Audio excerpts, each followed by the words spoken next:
आवाज सर्वसामान्यांचा। माढा लोकसभा मतदारसंघातून दुसऱ्यांदा भाजपचे कमळ चिन्ह घेऊन निवडणुकीच्या रिंगणात उतरलेले महायुतीचे उमेदवार खासदार रणजितसिंह नाईक निंबाळकर तसेच मान खटावचे आमदार जयकुमार गोरे यांनी मतदारसंघ पिंजून काढला असून कातरखटाव येथे भर दुपारी एप्रिल हीट मध्ये कोपरा सभेचे आयोजन करण्यात आले होते। कातरखटावच्या बाजार पटांगण कोपरा सभेत आमदार जयकुमार गोरे म्हणाले, आज प्रत्येक नागरिकाला मोफत धान्य द्यायचं मोदीजी करीत आहेत। एका बाजूला किसान सन्मान योजनेचे पैसे शेतकऱ्यांच्या खात्यात थेट येत आहेत। शेतकरी स्वावलंबी झाला पाहिजे यासाठी मोदींची धडपड चालू आहे। शेतकऱ्याने कोणाच्या दारात जाऊन भीक मागितली नाही पाहिजे, ही भूमिका मोदींनी घेतली आहे। जगाच्या पाठीवर असा पंतप्रधान तुम्ही बघितला का, असे जयकुमार गोरे म्हणाले।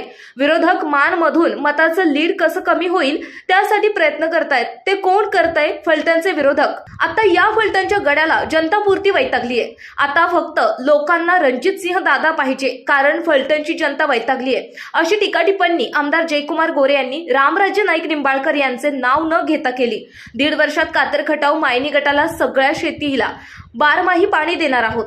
घाटाखाली माळशी रसला काय चाललंय आपल्याला बघत बसायचं नाही। आपलं ठरलंय खटाव मान मधून किती लीड उमेदवाराला द्यायचं आहे आणि यासाठी सगळ्या रोगावरची औषधं आम्ही खिशात घेऊन फिरतोय, त्यामुळे बिलकुल चिंता करू नका, असे बोलून विरोधकांना चांगलाच डोस दिलाय। माढाचे लोकसभाचे उमेदवार रणजितसिंह नाईक निंबाळकर म्हणाले, यात्रा जत्रेला मुंबईकर पुणेकर येतात, या पाहुण्यासाठी तेवढ्या पुरतच पाणी उपलब्ध करून द्यायचं आणि नंतर पाणी कुठं दिसतच नाही, अशी गाजराच्या शेतात आश्वासन देणारी आणि निवडणूक आली की गाजर खायला घालणारी मंडळी विरोधकही भरपूर आहेत। असे खटाव तालुक्यात अलिबाबा 40 चोर भरपूर आहेत। मला काय कोणावर टीका करायची नाही, असे म्हणणारे उमेदवार रणजितसिंह नाईक निंबाळकर यांनी अलिबाबा 40 चोर सारख्या बारक्यासारख्या टोळ्या अनेक तालुक्यांमध्ये प्रत्येक तालुक्यांमध्ये सक्रिय असतात असं म्हणत टीका केली। डॉक्टर दिलीप येळगावकर ही आरोप करत म्हणाले की हे सगळे आता पछाडलेले आहेत। विरोधकांना काही करून या मतदारसंघात चुकीचा निर्णय कसा होईल असं वाटत आहे। एखादा माणूस निवडून येऊन काय करणार आहे? एकतर ते निवडून येत नाही आणि आजपर्यंत या घराण्याने कोणाला काय दिले आहे का, तर काहीच नाही। मागे विजयसिंह दादा खासदार असताना मी 2 वेळा त्यांना भेटायला त्यांच्याकडे गेलो होतो। दादा, आमच्या मतदारसंघात काही निधी देताय का? त्यावर एक बांबू आणि दिवा द्यायचं ठरलेलं, असे म्हणत डॉक्टर दिलीप येळगावकर यांनी मजेशीर टिप्पणी केली। यावेळी डॉक्टर दिलीप येळगावकर, तालुका भाजप अध्यक्ष धनंजय चव्हाण, सोमनाथ भोसले, सूरज पाटील, युवा नेते विशाल बागल, अमोल बागल, अजित सिंहासने, शुभम बोडके, सुशील तरटे, विजय बागल, संजय तुपे आदी गावातील तसेच भागातील मान्यवर उपस्थित होते। अशा तऱ्हेने पायाला भिंगरी बांधून गावोगावी कोपरा सभा घेत फिरणारे माढा लोकसभेचे उमेदवार तसेच आजूमाजी नेते सर्व पक्षांचे कार्यकर्ते एकमेकांवर टीकेची झोड करीत ऐन एप्रिल हिट मध्ये निवडणुकीचे रान तापवत आहेत। पाहुयात सविस्तर रिपोर्ट। आता ही भूमिका घेऊन आपल्याला काम करायला लागेल।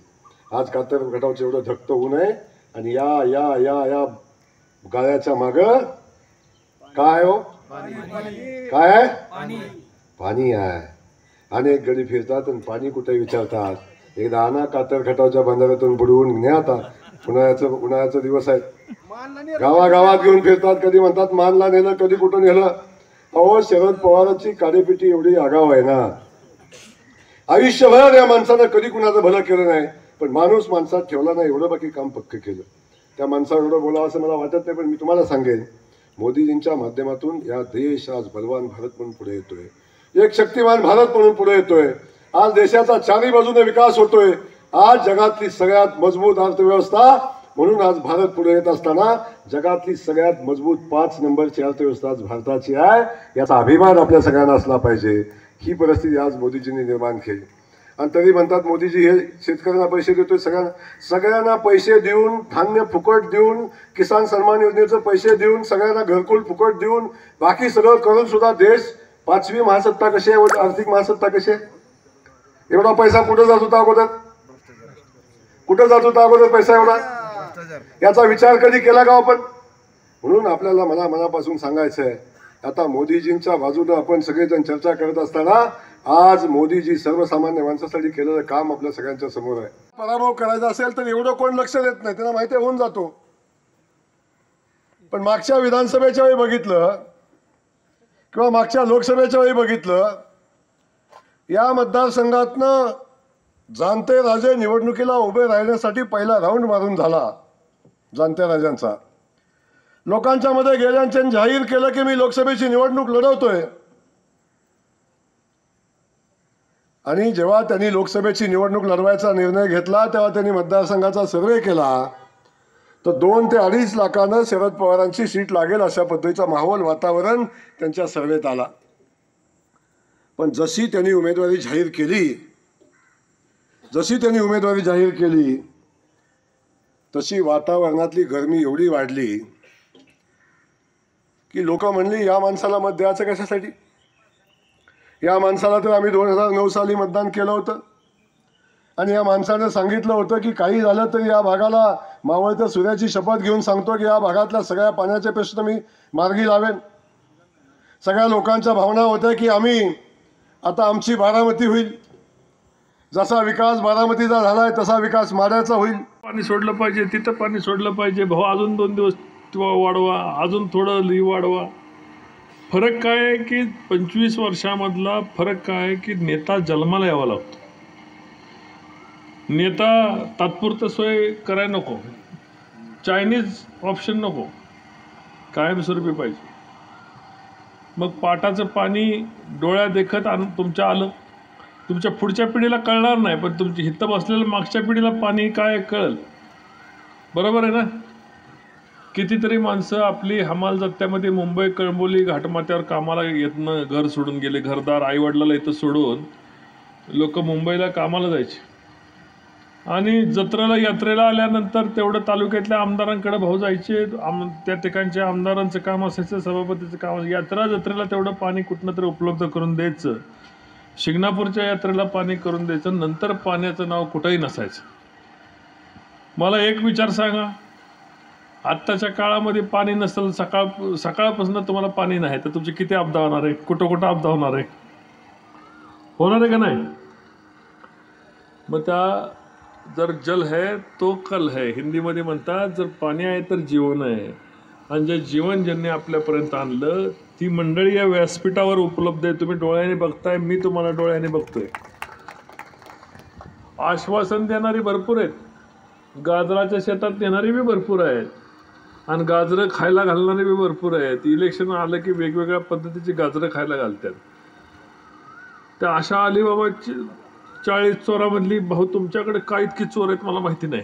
बाकीच्या तालुक्यामध्ये 1-2 चोर गावतात, पण तुमच्या तालुक्यामध्ये प्रत्येक जिल्हा परिषद गटामध्ये 1 चोर गावतो. टोळी मोठी आहे. आणि हा अलिबाबा 40 कोर तिथला अलिबाबा कोण आहे? अलिबाबा कोण आहे? ह्या टोळीचा अलिबाबा कोण आहे माहिती का? आमच्या फलटणच्या पलीकडे राहतो. कोण आहे?